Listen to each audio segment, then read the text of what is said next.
안녕하세요. 주식 분석하는 남자입니다. 2월 25일입니다. 밤사이 러시아 지수가 이제 전쟁 전면전으로 우크라이나에 미사일과 군대를 진입했다는 그런 소식에 미국 선물 지수가 급락을 하고요. 그리고 유럽 증시가 급락 마감을 하고 러시아 지수는 개장 전에 중단을 했다가 모스크바 증시를 그랬다가 다시 3시간 만에 열면서 거의 40% 가까운 종목이 아닌 지수가 40% 가까운 폭락을 하면서 거의 공포의 목요일을 아마 유럽 증시는 보내지 않았을까 생각이 되는데, 다행히 미국 증시는 특히 나스닥 기술주들이 그동안 많이 조정을 받았던 기술주들이 폭등을 하면서 마감을 했습니다. 자, 오늘 얘기 드릴 거는 이 나스닥 폭등과 우크라이나, 러시아 이런 전쟁 얘기를 하기 위해서 준비한 영상이 아닙니다. 결국엔 투자를 하시는 이유가 뭘까요? 돈을 벌기 위해서고 경제적 자유를 누리기 위해서 아마 제 채널을 보시는 분들이 대다수일 거라고 생각이 듭니다. 결국 이번 같은 불확실성 예측할 수 없었다고 항상 말씀드리고 있는데요. 이런 불확실성이 오히려 돈을 벌 수 있는 기회가 항상 됐었던 것 같고요. 부의 재편의 기회가 여기서 더 만약에 추가 하락이 나온다면 또 코로나 때처럼 기회가 분명히 있을 거라는 그런 말씀을 드리려고 영상을 준비해 봤습니다. 자, 어떤 면에서 그런 이유와 근거를 드렸는지 영상을 끝까지 봐주시고요. 주식 분석하는 남자 구독, 좋아요 잘 많이 부탁드리겠습니다. 자, 일단은 밤사이 뉴욕 증시를 보겠습니다.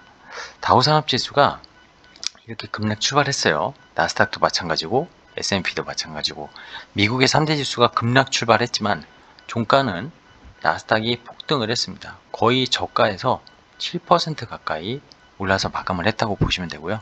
S&P 500도 거의 5% 이상 저가에서, 다우는 강보합으로 끝났지만 어쨌든 플러스로 마감했다는 게 의미가 있겠습니다.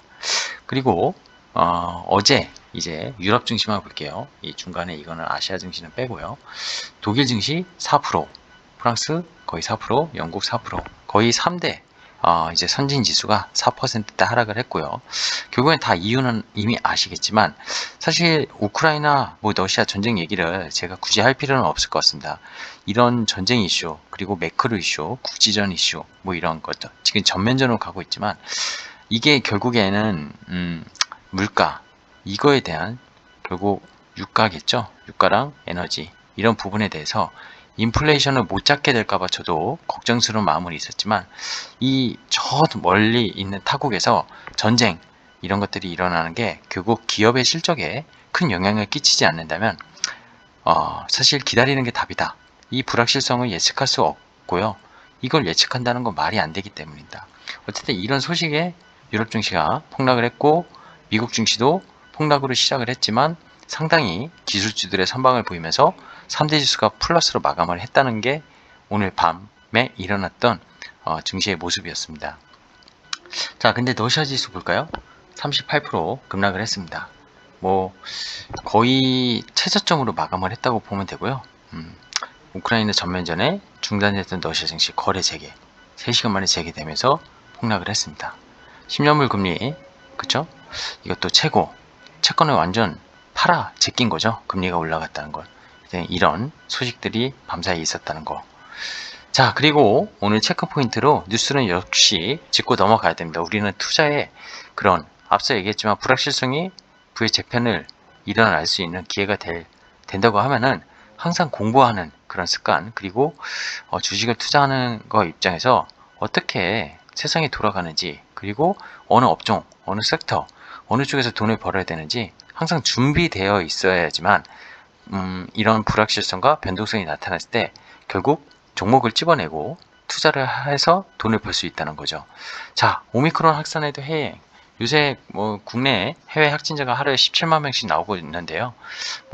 독감 수준보다 약한 그런 이제 엔데믹으로 가는 수준이잖아요. 그리고 사이판 같은 경우에는 격리 없이 트래블 버블을 해놨기 때문에, 트래블 패스를 해놨기 때문에 지금 사이판도 상당히 많이 왔다 갔다 하는 걸로 알고 있는데, 지금 해외여행 상품, 근데 제가 여행주들은 결국 리오프닝 주에 가장 최대 수혜주기도 하지만 2년 동안 캐시플로우가 없었던 회사들이 대부분이기 때문에 결국 증자에 대한 이슈가 발생할 거기 때문에 섣불리 잡지 말자 이런 얘기도 드렸었습니다. 어쨌든 근데 이 얘기를 하는 건 뭡니까? 니오프닝주가 지금 전쟁, 뭐 인플레이션 이런 거에 붙잡히면서 주가가 역시 조정을 받는 종목들이 많이 나오고 있는데요. 오히려 기회가 될 수 있다는 것을 말씀드리고 싶었고요. 자, 두 번째, 심텍 얘기를 요새 많이 하고 있습니다. 결국 기판 얘기를 하려고 하는 거고, 기판 쇼티지잖아요. 쇼티지. 이게 P가 올라갈 수 있는, 그죠? 비메모리 패키징 기판, 이게 결국 AI, 자율주행, 뭐 전기차, 서버 이런 쪽으로 계속 확대되는 겁니다. 그러다 보니까 기판 쇼티지가 나는 거고요. 옛날에는 뭐 컴퓨터나 모바일 이런 정도에 들어갔다면 다수의 비메모리 향 패키지 기판이 계속 수요가 넘치고 있다는 겁니다. 그래서 LG 이노텍도 얼마 전에 말씀드렸지만 4천억이나 증설을 한 거고요. 삼성전기도 1조 원대 증설을 캐펙스 투자하고 있고, 지금 심텍, 뭐 이수페타시스, 그리고 코리아 서킷 이 3대 우리나라 중소형 부품주가 이 어려운 장세 속에서 신고가를 가고 있다는 거. 오늘도 심텍이 뭐 종가가 얼마나 될지 모르겠지만 결국에는 신고가를 또 냈습니다. 그래서 이런 쪽 공급이 타이트하고 이런 결국 숫자가 나오는 기업이 결국 계속 주가가 상승하고 있다는 걸 보여주는 그런 모습을 오늘 또 다시 한번 말씀드리려고 하고요. 모든 거는 좀 연속적으로 보시는 게 맞을 것 같아요. 이게 지금 장중에 캡처를 한 거긴 한데요. 월봉입니다. 월봉. 결국 코로나 이후에 심택을 갖고 있었으면 원래 이 회사가 이전에 힘들었던 건 적자를 면치 못했었던 회사기도 한데 완전히 업황이 턴을 한 겁니다. 그러면서 거의 지금 5배, 그죠? 뭐 2019년 이 정도로 치면은요, 한 10배 정도가 지금 나온 것 같습니다. 근데도 지금 올해 가이던스, 회사 가이던스 보면은 영업이익을 3천억으로 보수적으로 잡았다고 하는데, 시총 1.5주면은 영업이익 3천억이 나온다고 치면은 PER 영업이익 수준으로 5배 수준입니다. 그런 더 업사이드가 분명히 있다는 거고요. 물론 여기에 대한 또 공급 가잉이 뭐 나오는 거 아니냐 이런 우려가 섞일 수 있는데 당분간은 일단은 주가는 더 좋지 않을까 그런 생각을 갖고 있습니다. 자, 오늘 뭐 종목 얘기를 사실 하려고 한 것도 아니고 왜 앞서 심텍 이런 종목도 지금 이런 장애, 이런 변동성장이 계속 올라가는 것들을 보여주냐면 결국 제목의 변수, 그죠?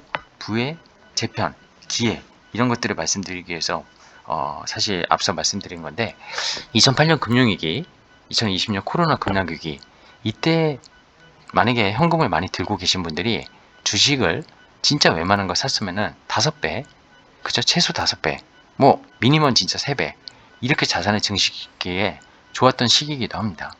현재 위기요. 지금 지수가 많이 빠진 것들 러시아를 제외하면 20% 내외로 거의 전 세계 지수가 빠졌던 것 같습니다. 나스닥은 다행히 어제 밤사이 전저점은 깼었지만 제가 바라는 그런 더블 바닥을 치고 올라온 게 아닌가 생각이 들고요. 만약에 여기서 주가가 진짜 하락폭이 더 가팔려진다. 뭐 전쟁 이슈든 인플레 이슈든 뭔가 있어서 만약에 여기서 20%더 빠진다? 진짜 저는 매수계라고 봅니다. 고점에서 지수가 40% 하락했다는 건 완전 약세장이고 폭락한 것을 의미하고요. 정말 그러면은 기업들이 가격이 매력적인 것들이 많이 보일 거라는 겁니다.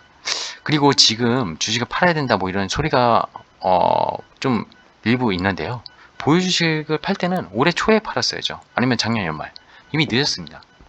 엉덩이 꼭 붙들고 내 종목을 갖고 있으라는 게 아니라 그 종목이 그죠? 기업의 이익, 성장성 두 개를 항상 얘기하고 있는데 이게 보이는 기업이라면 좀 전에 심텍 같은 기업이라면 계속 들고 있어야 되는 거죠.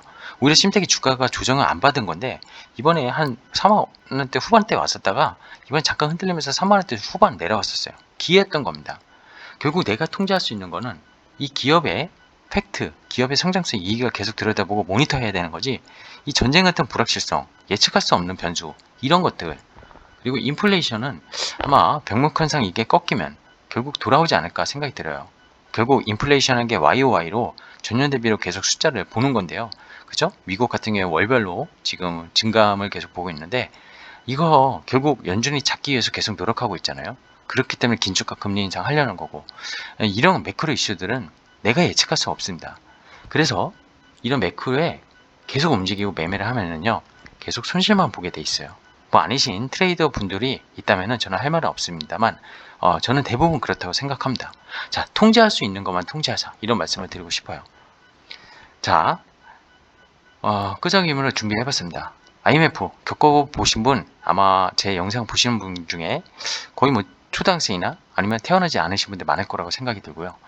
금융위기, 뭐 IMF 때 제가 고등학생이었던 것 같아요. 제가 뭐 대략 제 나이를 그럼 추측하실 수 있을 것 같고요.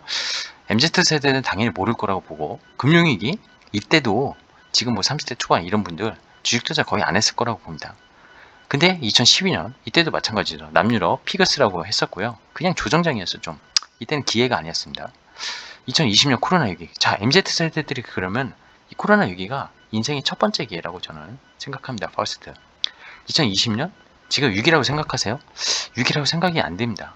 경기는 좋아지고 있고 인플레이션 막기 위해서 긴축을 할 뿐이지 경기는 좋아진다는 거 다 알려져 있는데, 전쟁이라는 변수가 나오면서 러시아 같은 나라가, 러시아 안에도 기업이 좋은 게 있을 수 있겠죠.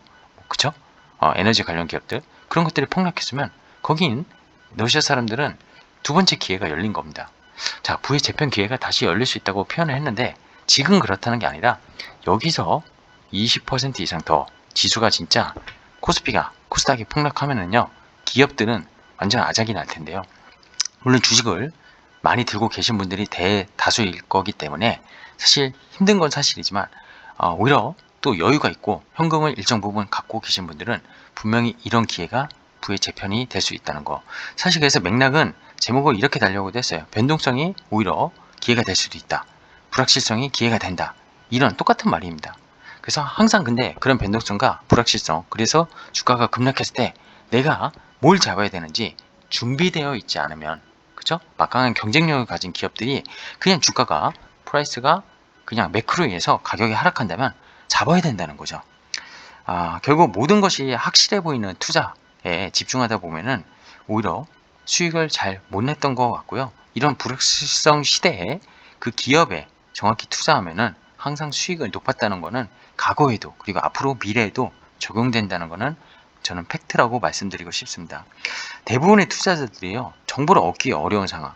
러시아, 제가 뭐 유튜브를 여러분들 어제 뭐 생중계하고 뭐 드론, 그쵸? 막 그 모스크바 우크라이나 시내 주변 이런 거 막 보이면서 막 시향 유튜브 하시는 분들 봤는데, 그분들 그냥, 그죠? 기사 전달을 하거나 그 모습을 보여주는 건데, 그거 보면서 내 주식 떨어지고, 그죠? 미국 주식 갖고 계셨던 뭐 그거에 불안해서 파신 분들이 분명히 있을 텐데요.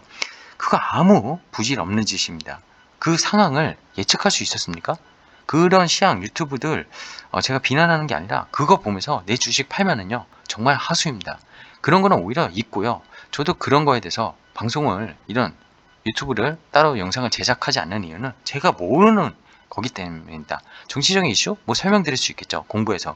근데 그게 내 주식과 진짜 연관이 있어서, 내 주식이 진짜 폭락을 할 만한 이슈가 있어서 이게 정말 중요한 이슈인가, 그렇게 생각하기엔 차라리 그 시간에 기업들을 조금 더 살펴보고 심택 같은 기업을 또 저가에 살 수 있는 그런 기업들이 있는지 찾아보는 그런 시간을 오히려 할애하시는 게 여러분의 부의 자산을 재편하는 기회가 저는 될 거라고 생각을 합니다. 자, 정부가 불완전한 시대이지만 인터넷이 발달하고 기술의 발전을 위해서 옛날에 비대칭한 정보가 이제는 그래도 많이, 어제같이 우크라이나 그런 시내를 실시간으로 스트리밍으로 볼 수 있는 시대잖아요, 지금. 그런 만큼 기업의 투명성, 물론 회계 분식, 뭐 횡령 이런 것들이 우리나라 코스닥에 연초부터 좀 나타나가지고 불편하긴 하지만, 그래도 안전 마진을 제공할 수 있는 기업들을 찾고 거기에 투자를 장기적으로 한다면, 특히 이런 변동성 같은 장에 가격이 말도 안 되게 하락을 한다면은 오히려 그것은 분명히 제 채널의 목표와 그리고 뜻을 찾는 그런 여러분께 경제적 자유를 이룰 수 있는, 또 부의 재편을 이룰 수 있는 그런 기회가 분명히 될 거라고 생각이 듭니다. 저도 유튜브 뭐 조회수도 안 나오고 구독자도 안 나오지만 제가 꾸준히 하는 이유는 뭘까요? 뭐 떡상 이런 거 바라지도 않습니다. 근데 제가 기록하기 위해서, 그리고 제가 공부한 것들을 저도 모니터하기 위해서 항상 준비하는 거고요. 이런 것들을 여러분과 같이 공유하고 같이 돈을 벌어봤으면 좋겠다, 이런 마음으로 유튜브를 시작한 만큼 계속 꾸준하게 조금이나마 도움이 될 수 있는 그런 채널로 승부해 보도록 해보겠습니다. 자, 오늘 금요일인데요.